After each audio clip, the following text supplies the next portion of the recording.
മിശിഹായിൽ അനുഗ്രഹീതരായവരെ, ദിവികാരുണീശോ ഈ ദിവസം നിങ്ങളെയും നിങ്ങളുടെ കുടുംബാംഗങ്ങളെയും എല്ലാം സമൃദ്ധമായി അനുഗ്രഹിക്കുകയും അവിടുത്തെ കൃപകൾ കൊണ്ടും അനുഗ്രഹങ്ങൾ കൊണ്ടും നിങ്ങളെ നിറയ്ക്കുകയും ചെയ്യട്ടെ എന്ന് പ്രത്യേകമായിട്ട് പ്രാർത്ഥിക്കുകയാണ്. വിശുദ്ധ മത്തായിയുടെ സുവിശേഷത്തിന്റെ 15-ാമത്തെ അധ്യായത്തിന്റെ 21 മുതലുള്ള തിരുവചന ഭാഗങ്ങളില് ഈശോയുടെ അരികിലേക്ക് ഒരു കാനാൻകാരി സ്ത്രീ കരഞ്ഞു വന്ന് പറയുകയാണ്, എന്റെ മകളെ പിശാച് ക്രൂരമായിട്ട് പീഡിപ്പിക്കുന്നു, നീ എന്ന് ഇടപെടണം. ഈശോ നിശബ്ദനായിരിക്കുക. അപ്പൊ ശിഷ്യന്മാര് പറയുന്നുണ്ട്, കർത്താവേ, അവള് കരഞ്ഞാണല്ലോ നിൽക്കുന്നത്, അവളൊന്ന് ഇടപെടണം. അപ്പോ കർത്താവ് പറയാണ്, ഞാൻ ഇസ്രായേലില് നഷ്ടപ്പെട്ടു പോയ മക്കളുടെ അരികിലേക്കാ അയക്കപ്പെട്ടിരിക്കുന്നത്. ആരും മക്കളുടെ അപ്പം എടുത്ത് നായ്ക്കൾക്ക് ഇട്ടുകൊടുക്കാറില്ല. അപ്പോ ആ സ്ത്രീ പറയുകയാണ്, കർത്താവേ, മക്കളുടെ മേശപ്പുറത്ത് നിന്ന് വീഴുന്ന അപ്പക്കഷ്ണം നായ്ക്കള് ഭക്ഷിക്കാറുണ്ടല്ലോ.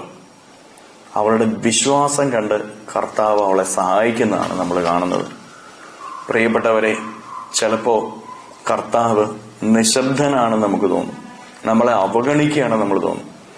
നമ്മുടെയൊക്കെ ജീവിതത്തിന് സങ്കട കടലിൽ കിടന്ന് നമ്മൾ ദൈവത്തെ വിളിക്കുമ്പോൾ ചിലപ്പോൾ ഒരു ഉത്തരവും കിട്ടുന്നില്ല.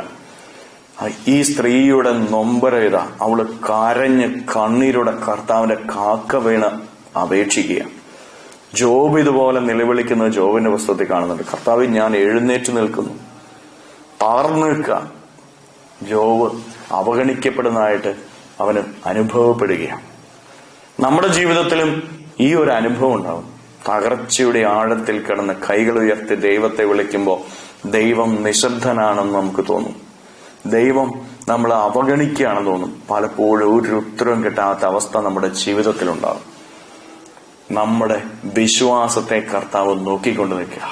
ഈ കാനാൻകാരി സ്ത്രീ അവഗണിക്കപ്പെടുകയാണെന്ന് നമുക്ക് തോന്നി, നാണം കെടുത്തിയാണെന്ന് നമുക്ക് തോന്നി.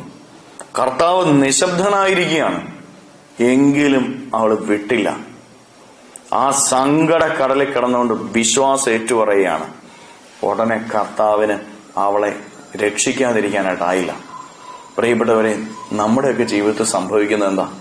സങ്കടം വരുമ്പോ, വേദന വരുമ്പോ നമ്മൾ നിലവിളിക്കും. അതിനൊക്കെ ഒരു സമയബന്ധിതമായ വിളിയാ. ഒരു സമയം കഴിഞ്ഞു കഴിഞ്ഞാൽ പിന്നെ നമ്മൾ വിളിക്കുകയില്ല, പ്രാർത്ഥിക്കുകയില്ല, ബലിയർപ്പണമില്ല, വചനവായനയില്ല, ജപമാലയില്ല. നമ്മൾ ദൈവത്തെ വിട്ടുപോകും. ഇതല്ല വിശ്വാസം. യഥാർത്ഥ വിശ്വാസം ഏത് സങ്കടക്കടലിൽ കിടക്കുമ്പോഴും ദൈവത്തെ വിളിച്ചപേക്ഷിക്കുമ്പോൾ ദൈവം നിശബ്ദനാണെന്നും അവഗണിക്കുകയാണെന്നും തോന്നുന്ന നിമിഷത്തിലും, ദൈവമേ, ഞാൻ നിന്നെ വിടില്ല, ഞാനിതാ നിന്റെ കൂടെയുണ്ട്, എന്റെ സങ്കടങ്ങൾ നിരന്തരമായിട്ട് നിന്റെ മുമ്പിൽ ഞാൻ സമർപ്പിച്ചുകൊണ്ടിരിക്കും, അനുഗ്രഹിക്കാതെ വിടില്ല കർത്താവേ. ഇതാണ് യഥാർത്ഥ വിശ്വാസം.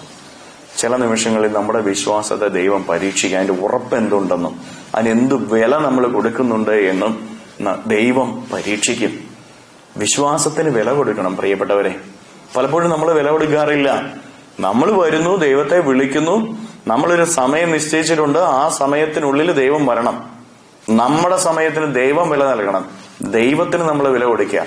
പ്രിയപ്പെട്ടവരെ, വിശ്വാസത്തിന് വില കൊടുക്കണം, ദൈവത്തിന് വില കൊടുക്കണം. അതിനുവേണ്ടി കാത്തിരിക്കണം, നിലവിളിയോടെ കാത്തിരിക്കാനായിട്ട് സാധിക്കണം.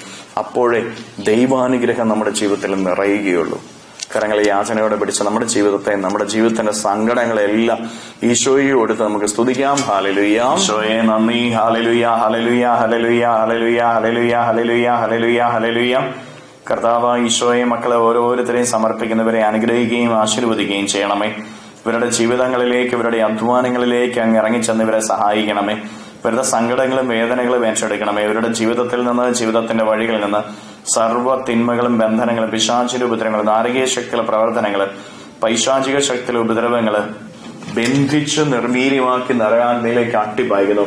എല്ലാ തടസ്സങ്ങളും ഇവരുടെ ജീവിതത്തിൽ നിന്ന് ഇപ്പോൾ വിട്ടുപോകട്ടെ എന്ന് കേൾപ്പിക്കുന്നു. ഹല്ലേലൂയ, ഹല്ലേലൂയ, ഹല്ലേലൂയ, ഹല്ലേലൂയ, ഹല്ലേലൂയ. നിത്യം പിതാവും പുത്രനും പരിശുദ്ധാത്മാവുമായി സർവേശ്വരായ എന്നേക്കും ആമേൻ.